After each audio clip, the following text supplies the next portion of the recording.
제가 이 AI에게 일반적인 교수자의 역할이 얼마나 대체될 수 있을까라고 물어봤을 때 대부분 한 50% 정도의 영역은 대체될 수 있다라고 이야기하더라고요.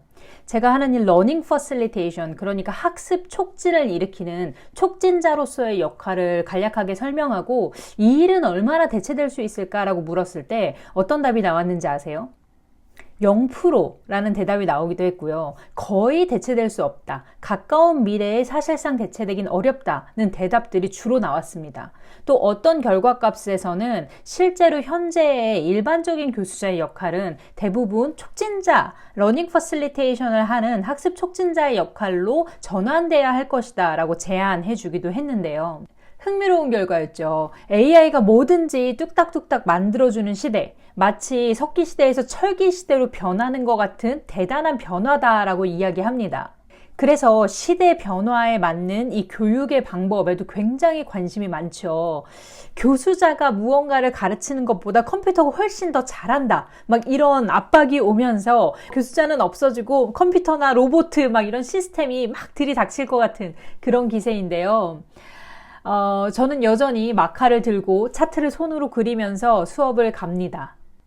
왜냐하면 세상이 변해도 사람들이 원하는 것, 그리고 사람이 받아들이는 뇌의 움직임이나 또 옳은 것, 이런 것들은 쉽고 빠르게 바뀌기는 어렵다고 믿기 때문인데요. 예전에는 교수자의 역할이 내용 전문가의 역할이 굉장히 강했습니다. 그래서 어떤 내용에 대해서 전문성을 가지고 있고 혹은 학위를 가지고 있고 많은 경험을 가지고 있어서 이 내용에 대해서 많이 잘 알고 있는 것, 어떻게 전달하느냐보다 얼마나 많은 내용을, 어떤 내용에 대한 전문성을 가졌느냐가 이 교수자를 나타내는 것이었습니다. 그런데 이제는 촉진자로서의 역할에 더 힘을 주어야 한다는 이야기입니다. 한마디로 내가 알고 있는, 잘 알고 있는 이 전문성 있는 내용을 내가 혼자 얼마나 많이 잘 알고 있느냐 보다는 이걸 얼마나 잘 전하느냐, 얼마나 상대가 잘 배울 수 있도록 촉진하는 역할을 해내느냐, 그것이 교수자의 역할이다. 이렇게 되는 거죠. 물론 그렇다고 내용 전문가가 아니어도 된다 이런 얘기는 아닙니다. 이 부분은 AI가 굉장히 잘 도와줄 수 있는 시대가 된 거예요. 그래서 많은 내용들을 정리하거나 찾아주거나 전문성을 확인하거나 이런 역할을 AI가 도와줄 거예요. 그런데 우리가 역시나 내용 전문가로서 그것들을 검증하고 또 내가 만나게 될 학습자와 지금 어떤 부분이, 이 많은 내용 중에 어떤 부분이 필요한지 이런 것들을 찾아내고 그리고 상황에 맞게 이런 것들을 전달하는 그 촉진자의 역할은 결국 우리가 해야 되는 것입니다. 나눠보면 학습자를 만나기 전에 내용에 대해 정리하거나 내용에 대한 전문성을 강화하는 영역은 AI가 도와주기 쉽게 됐다. 이제 예전처럼 우리가 일반적인 교수자의 역할처럼 여기 이 내용이 있어, 자 여기라고 이렇게 내용만 옮기는 역할이라면 이건 컴퓨터가 더 잘한다는 얘기가 되는 거죠. 그냥 컴퓨터에 찾아보면 되는 건 거예요. 그런데 이 내용을 어떻게 내 학습자에게 잘 전할 수 있을까? 어떤 교육 분위기를 형성하고 상호작용과 라포 형성, 그리고 어떤 단계에 어떤 정보를 줘서 이것이 잘 들어갈 수 있게, 진짜 이 사람의 것이 될 수 있게 배움을 일으키는 그 역할을 교수자가 해야 하는 것입니다. 그 어떤 AI가 이런 말을 하더라고요. 학습에 필요한 질문들을 만드는 일은 AI가 더 잘할지 모른다. 그런데 학습자의 상태에 따라 지금 이 질문을 해도 좋은 타이밍인지, 지금 이 학습자의 학습 수준이 이 질문이 들어갔을 때 사고가 막 촉진될 건지, 아니면 이 질문이 들어가서 더 복잡해질 건지, 이걸 판단하고 적재적소의 질문을 전달하는 역할은 결국 사람이 해야 한다. 재밌지 않나요? 그러니까 수많은 좋은 질문이 필요한 게 아니라 지금 학습자의 상태를 읽을 줄 알고 이 상호작용 속에서 조금 덜 좋은 질문이라도 필요할 때 던지는 그 힘을 교수자가 결국 가져야 한다. 그리고 이것이 바로 학습 촉진, 러닝 퍼실리테이션의 역할이다 라고 보는 거죠. 옛날에는요, 제가 교수법 수업을 가면 어떤 교수님들은 그런 말씀도 하셨어요.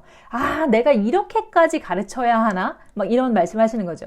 왜냐면 이미 내용 전문가시잖아요. 여기에 많은 공부를 하셨고, 학력도 있으시고, 막 경험도 많으셔서 내가 줄 수 있는 게 많은 거예요. 그런데 받아들이는 거, 배우는 거는 학습자의 목 아닌가? 그들이 알아서 열심히 듣고 배우고 가서 알아서 사용해야지 내가 그것까지 해줘야 하나? 이런 말씀을 하시는 교수자분들도 있으셨어요. 그리고 어떤 분이 그런 얘기를 하시면 끄떡끄떡거리는 분들도 되게 많았어요. 예전에는 그거는 교수자가 거기까지 할지 말지는 사실 선택적인 부분이었던 거죠. 그런데 이제는 그냥 그렇게 냅둘 거면 컴퓨터가 더 잘하는 세상이 돼버린 거예요. 이 내용에 관련된 학술적인 정보나 뭐 경험적인 정보나 이런 것들은 컴퓨터가 더 많이 찾아줄 수 있는 세상이 된 겁니다. 그런데 아까 말했듯이 뭐다? 많은 정보가 중요한 게 아니라 학습이 일어난다는 건 거기서 적재적소에 나에게 필요한 것들이 들어와서 여기서 내 걸로 소화가 됐을 때 진짜 이 사람께 되는 거다. 그러니까 컴퓨터는 모두가 다 가졌지만 모두가 다 컴퓨터처럼 똑똑한 건 아니잖아요. 이전에는 내용 전문가인 교수자가 촉진자의 역할까지 할 것인가? 이것이 선택사항이었다면 이제는 머스트가 되어버린 거죠. 여러분이 만나는 교수자 혹은 여러분의 자녀가 만나게 될 교수자는 이 촉진자로서의 역량을 가지고 있나? 이게 굉장히 중요해진 겁니다.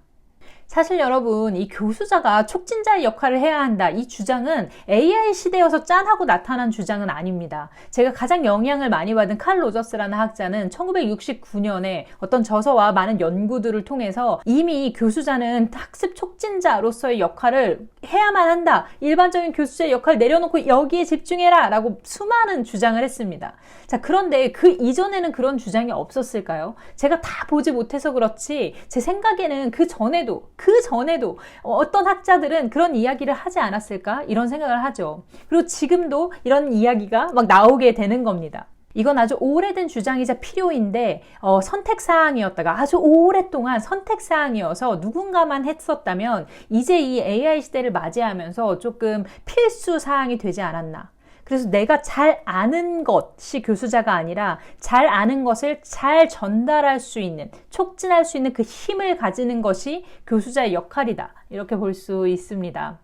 이제는 그 가르치는 법이 어떠냐, 이게 교수자의 전부, 역량의 전부라고 볼 수 있는 거죠. 내용은 컴퓨터 치면 쫙 정리해주는 굉장히 똑똑한 녀석이 생겨버린 거니까요. 여러분, 결국 사람은 사람에게 배웁니다. 그리고 사람은 사람을 원합니다. 저는 그렇게 생각해요. 그래서 우리는 사람에게 더 좋은 영향을 받으면서 더 좋은 학습을 만들어갈 수 있는 그런 세대를, 그런 시대를 만들어가야 한다고 생각합니다. 계속해서 이 러닝 퍼실리테이션, 촉진자로서의 역할과 어떻게 하면 그렇게 할 수 있는지 그 역량들에 대해서 관심 가져주시고 궁금해해 주시고 또 욕심내 주시면 너무 좋을 것 같습니다.